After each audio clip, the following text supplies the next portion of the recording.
Haleluya. Basi ni wakati mwingine tena, wakati mzuri wa kwenda kujifunza neno la Mungu kwa ufupi. Baada ya hapo nitakwenda kukaribisha kama utakuwa unahitaji maombi. Bwana Yesu asifiwe. Basi tutakwenda moja kwa moja kuomba, halafu tutaingia kwenye neno la Mungu. Nakushukuru Mungu kwa kuwa wewe ni mwema. Asante kwa sababu ya Jumapili hii nyingine tena ambayo ni siku Bwana uliotupatia kibali cha kuweza kutembelea maeneo haya. Tunakushukuru kwa kuwa ni mwema na ni mwaminifu kila wakati, unayetupa uzima, unayetupa pumzi na afya sisi na familia zetu. Jina lako libarikiwe kwa ajili ya watu wa maeneo haya. Nahitaji neema yako, nahitaji mkono wako ukapate kujidhihirisha, ukapate kujifunua eneo hili. Tunahitaji uwepo wako ukapate kutawala, tunahitaji neema yako ukapate kutawala. Kila mipango ya shetani inayoinuka kinyume na neno lako haina nafasi kwa jina la Yesu. Baba, tunakushukuru, tunafunga anga hili ambalo limekamatwa na nguvu za giza, halitasimama tena kwa jina la Yesu. Tunaitia uwepo wako, tunaitia mkono wako ukinyosha, kuokoa na kuponya. Kila mwenye vifungo vikamwachie, kila aliyeshikiliwa akaachiliwe. Baba, tunakushukuru kwa kweli mwaminifu. Tunahitaji mkono wako, tunahitaji neema yako katika jina la Yesu. Wote tuseme amen. Amen. Ezekieli sura ya 33 mstari ule wa 11. Waambie, kama mimi niishivyo, aseme Bwana Mungu, sikufurahii kufa kwake mtu mwovu, bali agairi mtu mwovu na kuacha haki yake ataishi. Gairini mkaache njia zenu mbaya. Mbona mnataka kufa, enyi nyumba ya Israeli? Na wewe mwanadamu, waambie watu wako, haki yake mwenye haki haitamwokoa katika siku ya kukosa kwake, na kwa habari ya uovu wake mtu mwovu hataanguka kwa ajili ya uovu huo.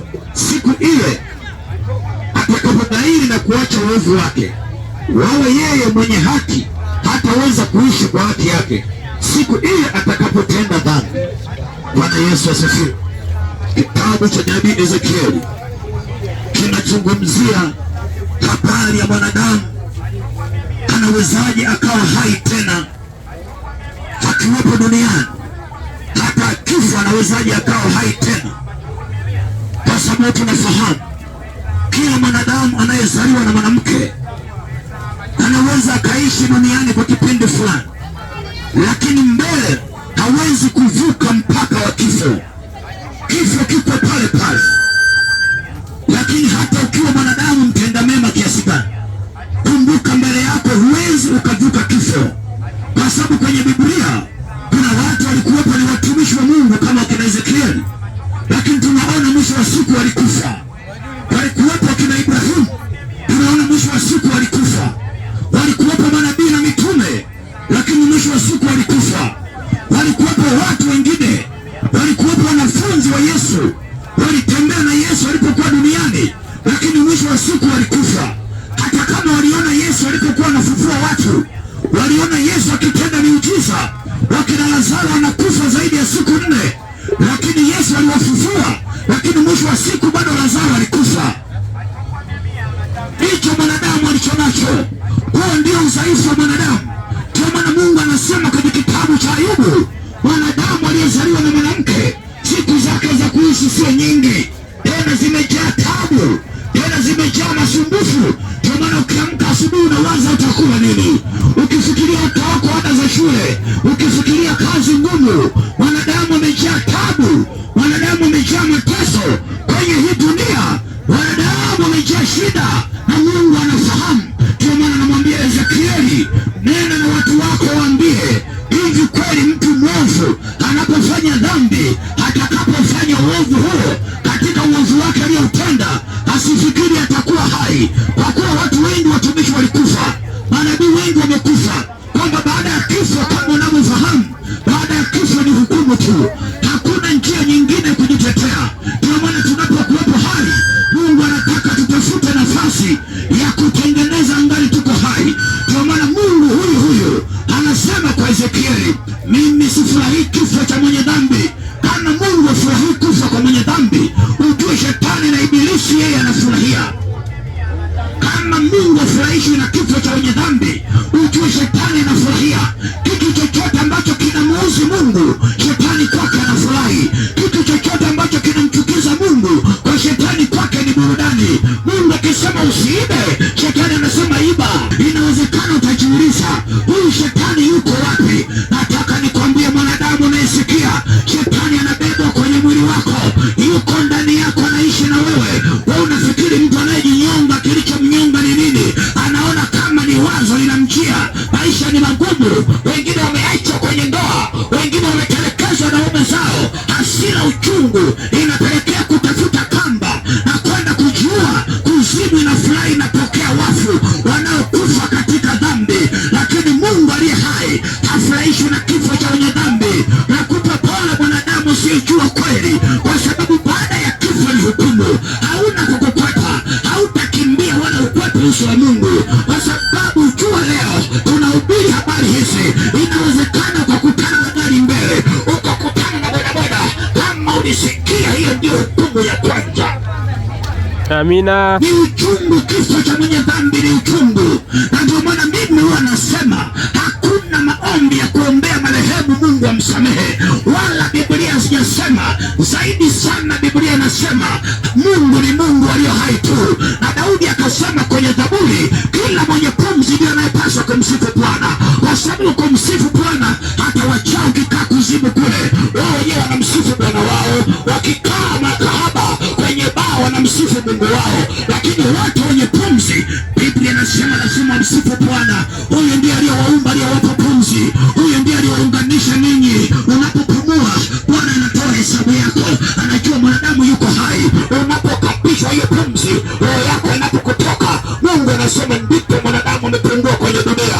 Tuko wengi duniani, ndugu yangu unanisikia, lakini atupatia mmoja. Mungu anasema kwake ni kilio, kwake ni kilio. Angalia matajiri wanamiliki magari mengi, lakini ajabu gari moja limeanguka, utasikia tajiri ana presha.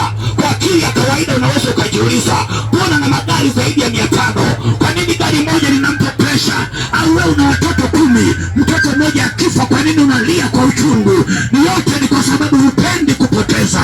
Ndivyo alivyo Mungu aliyekuumba wewe. Hapendi mwanadamu yeyote apotee, anataka wote wafikirie toba. Wote waliokufa wenye dhambi, kumbuka, walisikia Injili. Wote waliokufa wa zamani hao walishasikia Injili. Na uambia, geuka, tubu na kumwamini Mungu leo upate kuwa hai. Haki yako haitakuokoa, dini yako haitakuokoa, dhehebu lako halitakuokoa, imani yako haitakuokoa.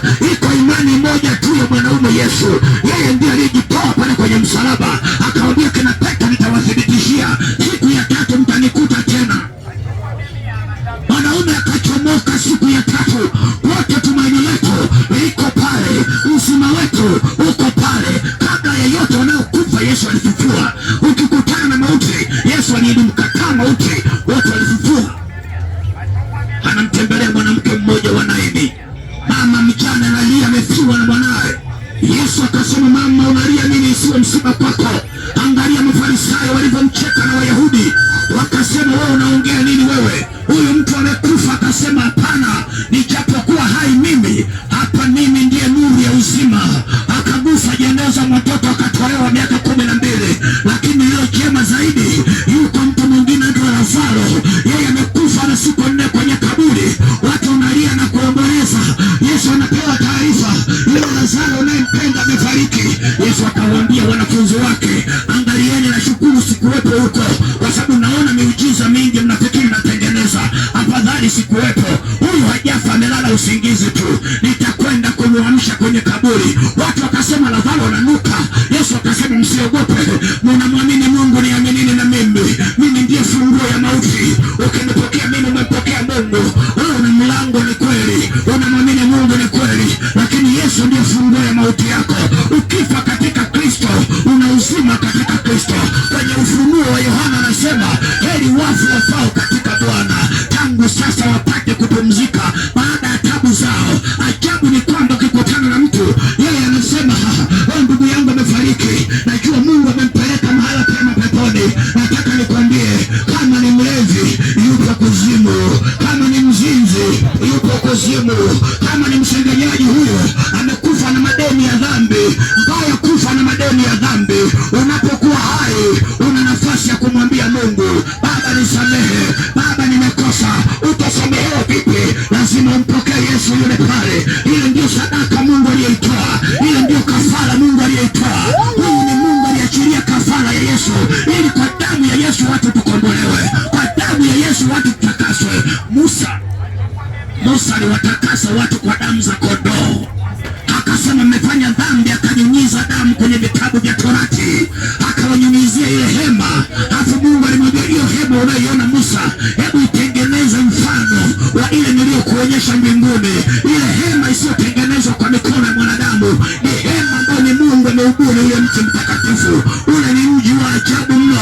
Wao walitoa sadaka pale kwenye zile hema za kina Musa. Walitoa wanyama, wakatoa ng'ombe, wakatoa mbuzi. Torati yote ilikuwa kila kitu kinasafishwa kwa damu. Ndio maana hata ukienda kwa mganga wa kienyeji, yeye atakwambia leta kuku. Kwa nini anakuambia leta kuku? Aseme leta pesa.